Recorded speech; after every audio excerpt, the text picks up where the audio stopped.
Assalamualaikum warahmatullahi wabarakatuh. Perkenalkan, nama saya Muhammad Fadil Fali. Saya dari Teknik Mesin Angkatan 2020. Dan NIM saya 41320010021. Pada kesempatan ini saya akan mempresentasikan hasil PPT saya mengenai tugas besar 1 korosi. Dengan judul yang saya ambil dari jurnal internasional, yaitu optimalisasi informasi korosi pada sumber minyak dan gas menggunakan eksperimen elektrokimia.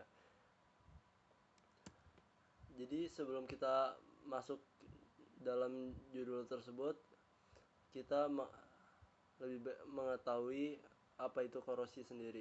Jadi korosi itu adalah kerusakan atau kehancuran material akibat adanya reaksi kimia di sekitar lingkungannya. Dan faktor yang mempengaruhi terjadinya korosi itu, pertama itu ada kontak langsung logam dengan oksigen dan air.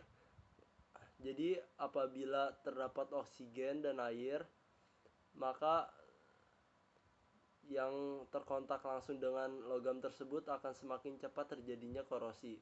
Kemudian ada keberadaan zat pengotor.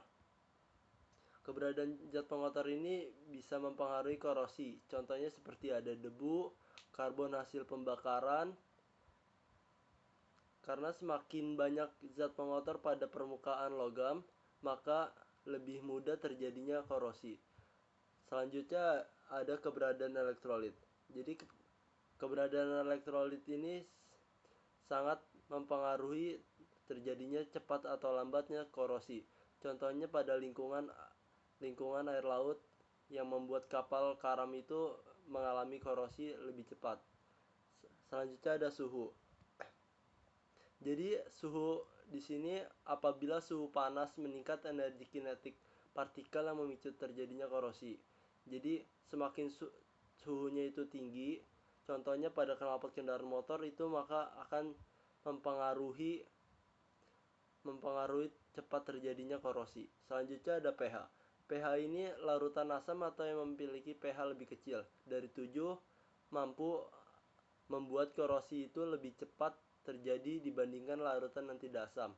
Selanjutnya ada mikroba. Mikroba itu terdapat beberapa jenis mikroba yang bisa menyebabkan korosi jika terdapat pada permukaan logam. Contohnya seperti Thiobacillus thiodans dan Thiobacillus furioxidans. Selanjutnya ada jenis logam. Jenis logam ini sangat mempengaruhi mana logam yang dapat mudah terkena korosi dan mana logam yang tidak mudah terkena korosi. Contohnya logam yang tahan dari korosi itu stainless steel. Oleh karena itu stainless steel banyak digunakan sebagai peralatan sehari-hari di rumah seperti alat masak sehingga peralatan medis lainnya. Selanjutnya kita masuk pada abstrak pada jurnal tersebut. Jadi di abstrak sini menjelaskan reaksi korosi merupakan reaksi heterogen kompleks yang dipercepat oleh interaksi seperti pertimbangan kinetik umum, komposisi kimia elektrolit, perpindahan massa antara elektrolit, dan permukaan logam. Efek permukaan berbeda seperti adsorpsi, desorpsi, dan kekerasan permukaan ditentukan. Itu interaksi antara faktor-faktor ini membuat sulit untuk memproduksi data elektrokimia atau kondisi yang tepat menyebabkan logam terkorosi. Ini adalah faktor eksperimental yang harus dipertimbangkan saat uji korosi sedang dirancang. Mengabaikan faktor ini dapat menghasilkan data tidak memberikan perilaku korosi yang sebenarnya. Dari pengujian logam yang sedang dipelajari, makalah ini menyajikan hubungan antara kesalahan yang melekat pada pengukuran korosi dan saran tentang bagaimana menangani variabilitas data elektrokimia. Selanjutnya, apa itu reaksi korosi?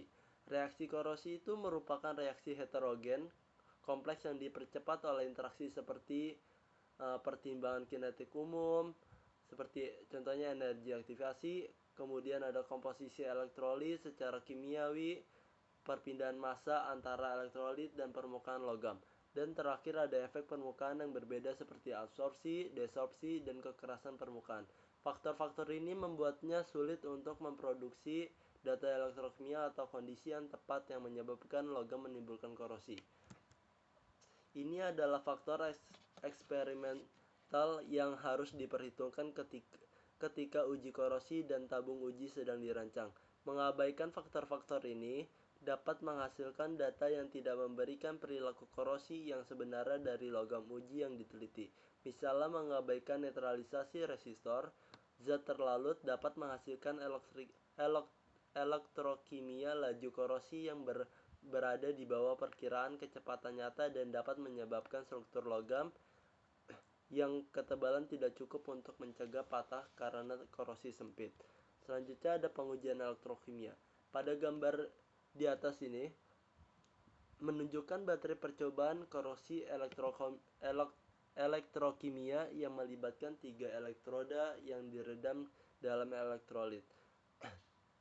Polarisasi elektroda yang diukur sebagai perbedaan potensial antara elektroda referensi dan uji, hubungan antara rentang potensial elektroda dan arus listrik terkait atau rentang frekuensi, tegangan, dan nilai resistansi nyata dapat digunakan untuk cara teoris perilaku korosi. Variabilitas data korosi elektrokimia. Jadi pada variabilitas data seringkali menyulitkan pengguna data korosi elektrokimia untuk mendapatkan kesimpulan tentang perilaku atau kecepatan korosi seperti apa yang diharapkan dari sistem nyata. Jadi variabilitas data korosi dapat berasal dari pertama kesalahan pengukuran, kedua variabilitas kimia pada permukaan elektroda, ketiga ada pelapisan lokal variabilitas kimia, dan terakhir ada variabilitas yang melekat di alam. Di sini ada optimalisasi gambar dari radiografi industri untuk mendeteksi korosi dan sedimen dalam pipa transmisi minyak dan gas metode domain lokasi. Pada kotak alat pengelola gambar, ada 4 jenis gambar untuk menentukan bagaimana perangkat lunak konten memperlakukan data untuk setiap pixel sebagai tingkat sinar gambar yang sesuai, yaitu terdiri dari biner, gambar yang diindeks, area abu-abu, dan RGB. Dalam gambar skala abu-abu, area yang lebih gelap menunjukkan kemungkinan korosi dan bagian yang lebih terang menunjukkan kemungkinan sedimentasi. Dan dalam gambar berwarna, area biru yang lebih gelap menunjukkan kemungkinan korosi dan area yang lebih gelap menunjukkan kemungkinan sedimentasi.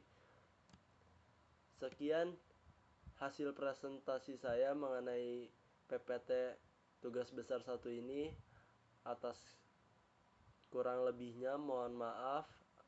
Assalamualaikum warahmatullahi wabarakatuh.